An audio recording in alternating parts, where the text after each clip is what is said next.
നേർവീതി പ്രഭാഷണ പരമ്പരയിലേക്ക് ഏവർക്കും സ്വാഗതം. സുവിശേഷകൻ കുഞ്ഞുമോൻ തോട്ടപ്പള്ളി ഇപ്പോൾ നിങ്ങളുമായി ദൈവവചനം പങ്കുവയ്ക്കുന്നു. ശ്രദ്ധിച്ചാലും.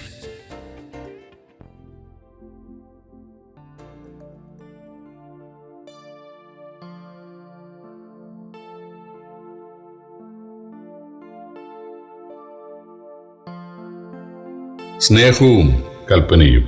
ദൈവനാമത്തിന് മഹത്വമുണ്ടാകട്ടെ. യോഹന്നാൻ സുവിശേഷം 14-ാം അധ്യായത്തിന്റെ 15-ാം വാക്യം ഞാൻ വായിക്കുന്നത് ശ്രദ്ധിച്ചാലും. നിങ്ങൾ എന്നെ സ്നേഹിക്കുന്നുവെങ്കിൽ എൻ്റെ കൽപ്പനകളെ കാത്തുകൊള്ളും.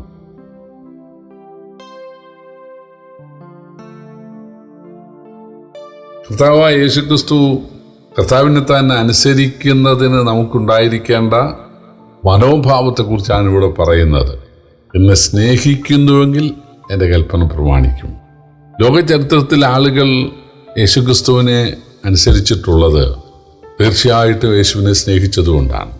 യേശുവിനെ സ്നേഹിക്കാൻ കാരണം യേശു നമ്മെ സ്നേഹിച്ചു എന്നുള്ളതാണ്. നാം ശത്രുക്കളായിരുന്നപ്പോൾ, അഭക്തരായിരുന്നപ്പോൾ, പാപികളായിരുന്നപ്പോൾ, ബലഹീനനായിരുന്നപ്പോൾ യേശു നമ്മെ സ്നേഹിച്ചു. പിതാവ് നമ്മെ സ്നേഹിച്ചു എന്ന് പറയാം.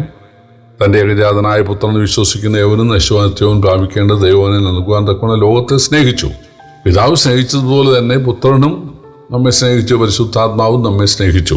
പുത്രൻ നിത്യസ്നേഹമാണ്. പിതാവ് നിത്യസ്നേഹമുള്ളവനാണ്. പിതാവ് പുത്രനും നിത്യസ്നേഹമുള്ളവനാണ്. പരിശുദ്ധാത്മാവും നിത്യസ്നേഹമുള്ളവനാണ്. അപ്പോൾ നമുക്കായി നരകം അനുഭവിക്കാൻ, അടിയും നിന്നയും തുപ്പലും ഏൽക്കുവാൻ നമ്മുടെ കർത്താവ് നമ്മെ സ്നേഹിച്ചു.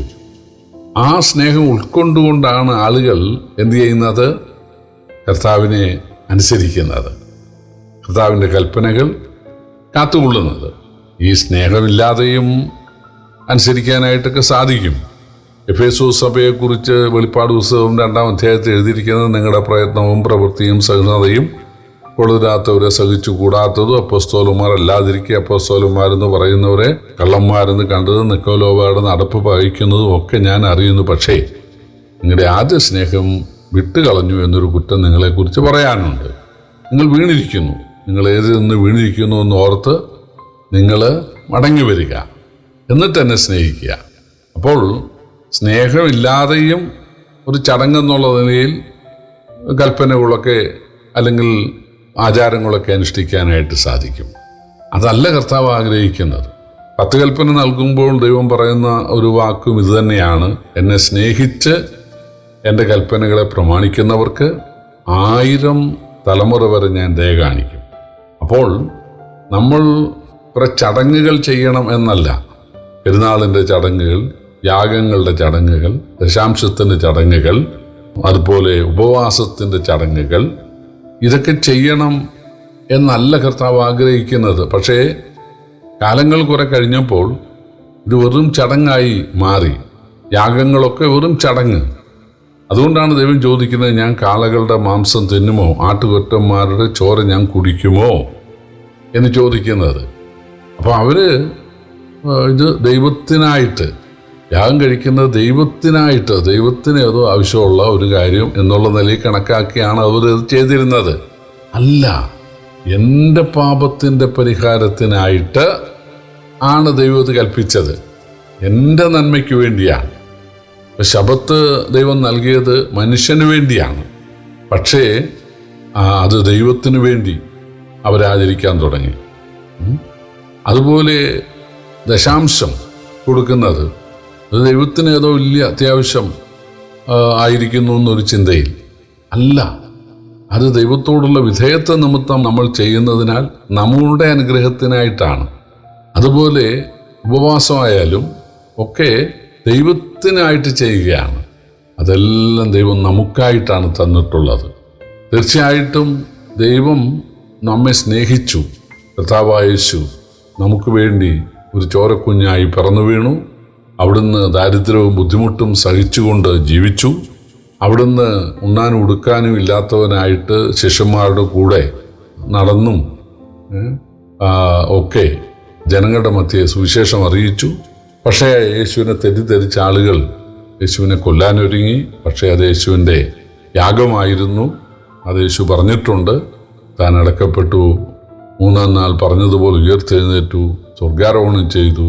ഇന്ന് നമുക്ക് വേണ്ടി പിതാവിൻ്റെ വലത്തുഭാഗത്ത് പക്ഷപാതം ചെയ്യുകയാണ്. നമ്മുടെ ആത്മീയവും ഭൗമികവുമായ നന്മയ്ക്ക് വേണ്ടി നമ്മുടെ ഭാഗത്തുണ്ടാകുന്ന കുറവുകൾക്ക് പരിഹാരം വരുത്താൻ പിതാവിനോട് പക്ഷപാതം ചെയ്യുകയാണ്. ബാബേൽ പ്രവാസത്തിൽ നിന്നും മടങ്ങി വന്ന മഹാപുരോഹിതനായ യോശുവയുടെ വസ്ത്രത്തിൽ ചെളി അല്ലെങ്കിൽ കരി കണ്ടു. അപ്പോൾ പിശാച് കുറ്റപ്പെടുത്തി. അപ്പോൾ ദൈവം പറയുന്നത്, ഇവൻ തീയിൽ നിന്ന് വലിച്ചെടുക്കപ്പെട്ട കൊള്ളിയല്ലയോ എന്നാണ്. അതുപോലെ യേശു നമുക്ക് വേണ്ടി പക്ഷപാതം ചെയ്യുകയാണ്. കർത്താവേ, പിതാവേ, അവന് ഇത്ര വിദ്യാഭ്യാസമേ ഉള്ളൂ. പിതാവേ, അവന് ഇത്ര ബൈബിൾ പരിജ്ഞാനമേ ഉള്ളൂ. പിതാവേ, അവന് ഒരു ആത്മീയ കൂട്ടായ്മയ്ക്കും ആത്മീയ വളർച്ചയ്ക്കും തക്ക ഒരു കുടുംബം പശ്ചാത്തലമോ അല്ലെങ്കിൽ അതിനുള്ളൊരു സഭയോ അതിനുള്ളൊരു ദേശമോ അതല്ല. അതുകൊണ്ട് അതോർത്ത് അവനോട് ക്ഷമിക്കണം, അവനെ സഹായിക്കണം, അവനെ അനുഗ്രഹിക്കണം.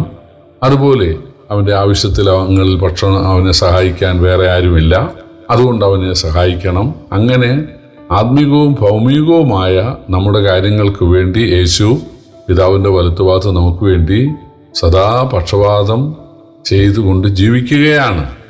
അതിൻ്റെ അടിസ്ഥാനത്തിൽ വേണം നമ്മൾ യേശുവിനെ സ്നേഹിക്കാൻ. ഒന്ന്, യേശു നമ്മെ രക്ഷിക്കാൻ പ്രവചനപ്രകാരം ഭൂമിയിൽ വന്നു. നമ്മുടെ ഓരോരുത്തരുടെയും പാപം ചുമന്നുകൊണ്ട് കുരിശിൽ കയറി നമുക്ക് വേണ്ടി അടിയും നിന്നയും തുപ്പലും അപമാനവും ഏറ്റു, നമുക്കായി അടക്കപ്പെട്ടു, നമുക്കായി ഉയർത്ത്, നമുക്കായി സ്വർഗാരോഹണം ചെയ്ത് പിതാവിൻ്റെ വലത്തുഭാഗത്ത് സദാ ജീവിക്കുന്നു. ഈ തിരിച്ചറിവുണ്ടാകുന്ന ആളുകളാണ് യേശുവിനെ സ്നേഹിക്കുന്നത്. അവരെന്ത് ചെയ്യും? യേശുവിൻ്റെ കൽപ്പനകൾ, പ്രമാണങ്ങൾ, യേശു നമ്മളെക്കുറിച്ച് ആഗ്രഹിക്കുന്നത്, നമ്മളെക്കുറിച്ചുള്ള യേശുവിൻ്റെ ഹിതം, അത് നമ്മൾ കണ്ടെത്തി അത് നമ്മൾ തീർച്ചയായിട്ടും പ്രാവർത്തികമാക്കും. അതെല്ലാം യേശുവിനോടുള്ള സ്നേഹനിമിത്തമാണ്. കാരണം യേശുവിനെ സ്നേഹിച്ചു. പല കുടുംബങ്ങളെ സംബന്ധിച്ച് ആ കുടുംബങ്ങളുടെ മധ്യത്തിൽ അവർ മാത്രമായിരിക്കും യേശുവിൻ്റെ സ്നേഹം അറിഞ്ഞത്. പൗലോസിനോട് കൂടെ യാത്ര ചെയ്ത ആളുകൾ അവർ ആ ദൈവശബ്ദം കേട്ടില്ല. അതുപോലെ പല വീടുകളിലും നിന്ന് ഒരാളായിരിക്കാം ദൈവശബ്ദം കേൾക്കുന്നത്. അപ്പം അതൊക്കെ വലിയ ഭാഗ്യമല്ലേ? തീർച്ചയായിട്ടും അതിൻ്റെ അടിസ്ഥാനത്തിൽ കർത്താവിനെ സേവിക്കാനായി, സ്നേഹിക്കാനായി, അനുസരിക്കാനായി നമുക്ക് സാധിക്കണം. ഇവിടെ കർത്താവ് പറയുകയാണ്, നിങ്ങൾ എന്നെ സ്നേഹിക്കുന്നെങ്കിൽ എൻ്റെ കൽപ്പനകളെ പ്രമാണിക്കും. യേശുവിൻ്റെ പ്രധാനപ്പെട്ട കൽപ്പനകൾ തന്നെ രക്ഷകനായി സ്വീകരിച്ച ആളുകൾ ചെയ്യേണ്ടത് ഒന്ന് സ്നാനമാണ്. അത് വെള്ളത്തിലിറങ്ങി പരസ്യമായി സത്യപ്രതിജ്ഞ ചെയ്യുക എന്നുള്ളതാണ്.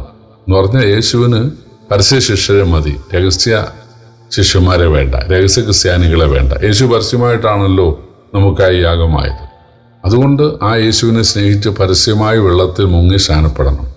രണ്ടാമത്, അങ്ങനെ സ്നാനപ്പെടുത്തുന്ന സഭയോട് ചേർന്ന് തിരുവത്താഴത്തിലൊക്കെ പങ്കെടുത്ത് കർത്താവിനെ ആരാധിക്കുകയും ഒരുമിച്ച് ചേർന്ന് കർത്താവിൻ്റെ സുവിശേഷത്തിന് സാക്ഷ്യം വഹിക്കുകയും ചെയ്യണം. ഇതാണ് കർത്താവ് എല്ലാ വിശ്വാസികളെക്കുറിച്ചും ലോകാവസാനം വരെ ആഗ്രഹിക്കുന്നത്. യേശുവിൻ്റെ അന്ത്യനിയോഗം, നിങ്ങൾ പുറപ്പെട്ട് സകല സൃഷ്ടിയോടും സുവിശേഷം പ്രസംഗിക്കുക, വിശ്വസിക്കുന്നവരെ പിതാവിൻ്റെയും പുത്രൻ്റെയും പരിശുദ്ധാത്മാവിൻ്റെ നാമത്തിൽ സ്നാനം കഴിപ്പിച്ച് ഞാൻ നിങ്ങളോട് കൽപ്പിച്ചതെല്ലാം പ്രമാണിപ്പാൻ തക്കവണ്ണം ഉപദേശിച്ചുകൊണ്ട് അവരെ ശിഷ്യരാക്കുക. ഞാനോ ലോകാവസാനത്തോളം നിങ്ങളോട് കൂടെ ഉണ്ടായിരിക്കും എന്നാണ്. അപ്പോൾ ലോകാവസാനം വരെ യേശുവിൻ്റെ സുവിശേഷം പറയണം, വിശ്വസിക്കുന്നവർ സ്നാനപ്പെടണം, അവർ ദൈവവചനം പഠിക്കണം, അല്ലെങ്കിൽ അവർ പഠിപ്പിക്കണം, അവർ യേശുവിൻ്റെ സാക്ഷികളാകണം, യേശുവിൻ്റെ നാമത്തിൽ പിതാവിനെ ആരാധിക്കണം. ഇതാണ് കർത്താവിൻ്റെ കൽപ്പന. അത് കർത്താവിനെ സ്നേഹിക്കുന്ന ആളുകൾ ആണ് ചെയ്യേണ്ടത്, അല്ലെങ്കിൽ സ്നേഹിക്കുന്നവർ ചെയ്യും. അത് ചെയ്യാത്ത ആളുകൾ അവർ യേശുവിനേക്കാൾ മതത്തെ സ്നേഹിക്കുന്നു, മനുഷ്യരെ സ്നേഹിക്കുന്നു, അല്ലെങ്കിൽ പ്രമാണികളെ സ്നേഹിക്കുന്നു, അല്ലെങ്കിൽ അവരെ മനുഷ്യരെ ഭയപ്പെടുന്നു. അതുകൊണ്ടാണ് അവർ ധൈര്യമായിട്ട് ഇതിന് തയ്യാറാകാത്തത്. പക്ഷേ കർത്താവ് പറയുകയാണ്, നിങ്ങൾ എന്നെ സ്നേഹിക്കുന്നെങ്കിൽ എൻ്റെ കൽപ്പനകളെ കാത്തുകൊള്ളും. കർത്താവിനെ സ്നേഹിച്ചുകൊണ്ട് അവൻ്റെ കൽപ്പനയായിരിക്കാൻ ദൈവം ഇവരെ സഹായിക്കട്ടെ. ഒപ്പം കർത്താവിനെ സ്നേഹിക്കാതെയും ഇതൊക്കെ ചെയ്യാനായിട്ട് സാധിക്കും. അതും ഒരാത്മപരിശോധന ചെയ്യുവാൻ ദൈവം ഏവരെയും സഹായിക്കട്ടെ. കർത്താവിൻ്റെ വലിയൊരു നാമം വാഴ്ത്തപ്പെടുമാറാകട്ടെ.